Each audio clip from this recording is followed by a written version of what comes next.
there, and welcome back. So today I promised you a test designed to be a learning experience, and I hope I can explain it well enough.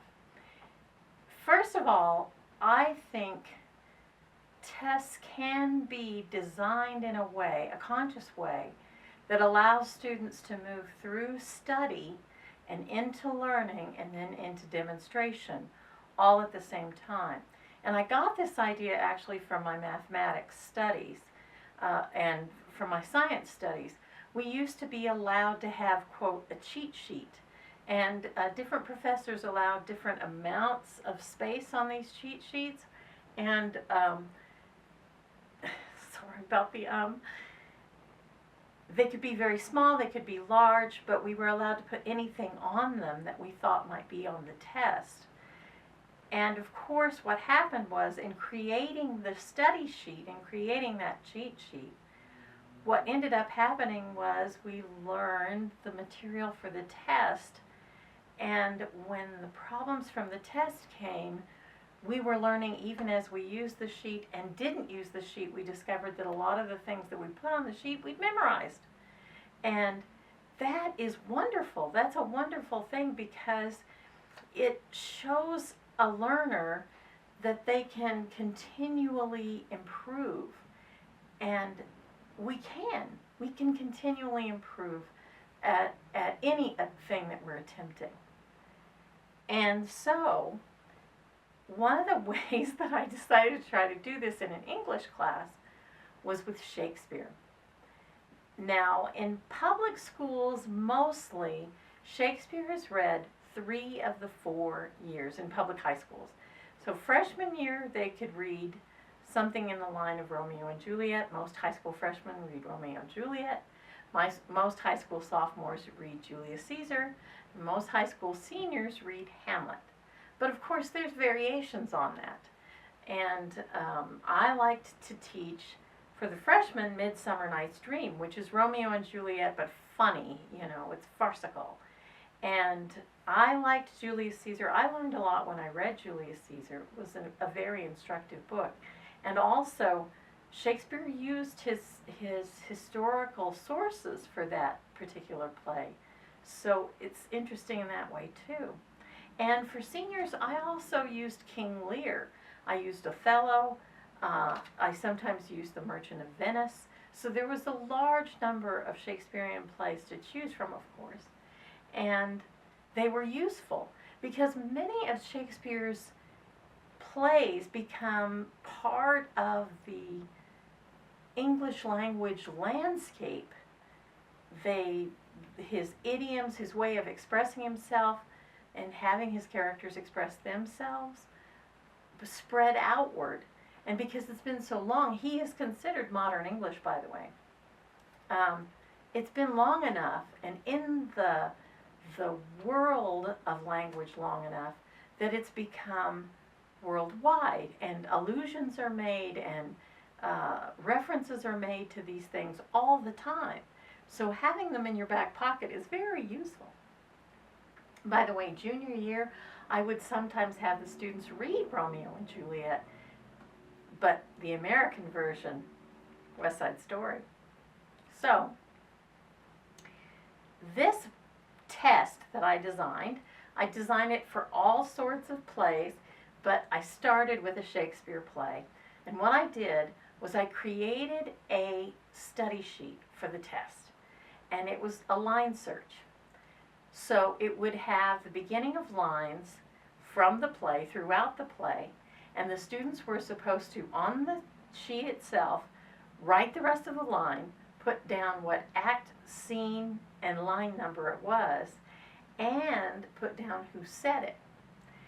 Also on this study sheet, there was space provided so that they could write notes about William Shakespeare that would come up during the times that we were studying the play. And then they would turn in that completed sheet with their test. But what's really great about the test is I told them, I know one day one of my students is going to be on the show Jeopardy, and I want that student to be ready. I want that student to win, win, win. And so the tests were Jeopardy tests. They were to answer the answer with a question. I know, brilliant. Anyway, so then on the test, I would have like 30 questions, and they were to complete these questions in the form of a question, or 30 prompts maybe is how I ought to put it, and they would complete the questions in the form of a question. And so one section might be he said, she said, in which I give a line, and they're to identify the speaker. Now that one's easy. Who is Romeo? Who is Juliet? Who is Hamlet? Who is Lear? That kind of stuff. Who is Cordelia? Then a second section would be as it happens. So it would be questions set up to say when something happened in the play, or what somebody did in response to someone else.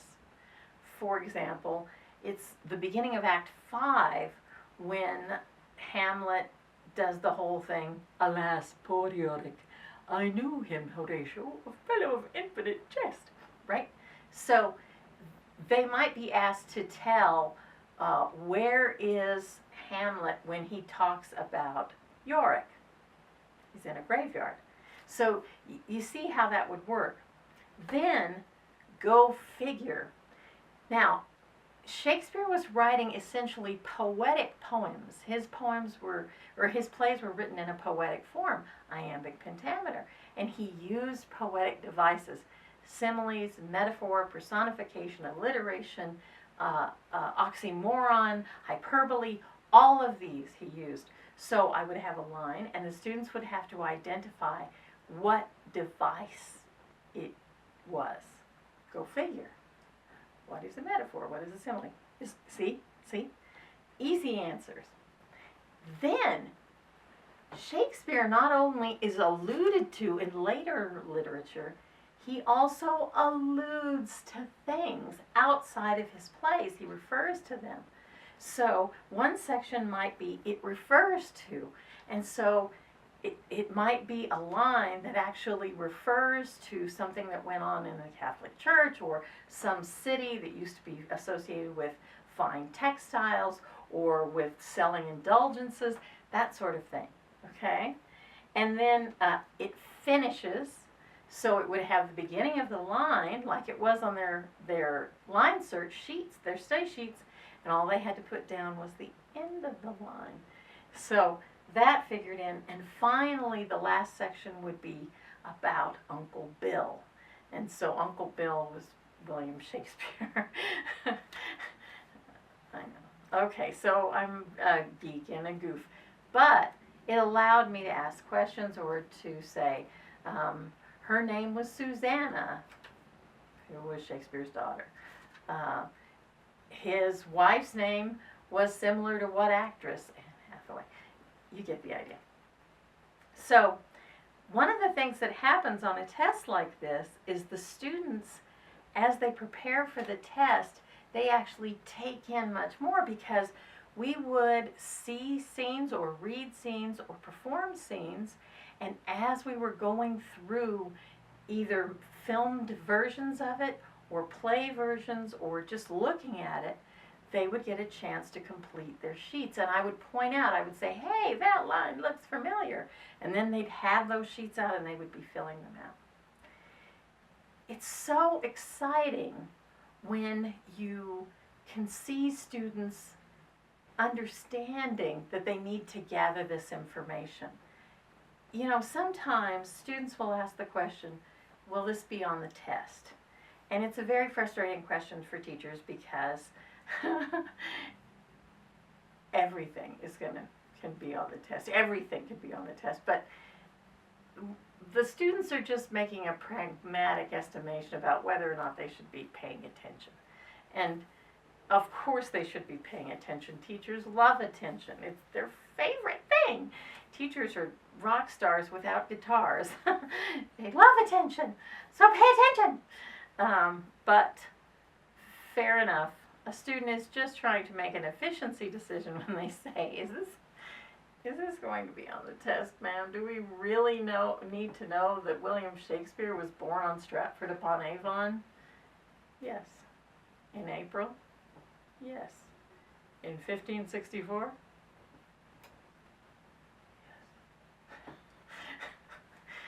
So, if I were making a suggestion to a teacher about making a test that they want students to study for, make it possible for them to study as they're studying the material. Give them opportunities to take notes, either during your lectures or during their reading or during their watching, so that they can keep track of what they're to be learning. There's something mighty and wonderful about sitting there and writing down a line, you know, neither a borrower nor a lender be. That writing it down, it's dumb, fantastic, fatherly advice. Put it down. And finally, if students know that they'll be tested, they have a piece of study material, they fill it out, and they find themselves successful on the test, they're learning something else as well. They're learning that being prepared is really relaxing. That if they learn to prepare themselves for the challenges of life, they're going to feel lucky. Even though it's not just luck, it's actually knowledge and skill. But being prepared feels lucky. And if there's anything we as adults know, it's fantastic to feel lucky, because we have weeks where we definitely don't feel lucky. We need to feel a little luck. And that being prepared can allow us to. And for that reason, I will be buying a hydraulic jack for my dumb Toyota, or not my dumb Toyota, Mother's dumb Toyota, because the Toyota jacks stink. I'm going to get a real jack so that I don't have to call my poor nephew to come and save me. That's it for today. Just a little test that teaches.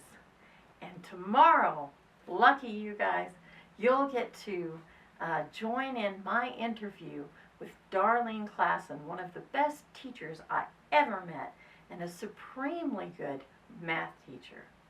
Until then, I hope you have a glorious day, you gorgeous people.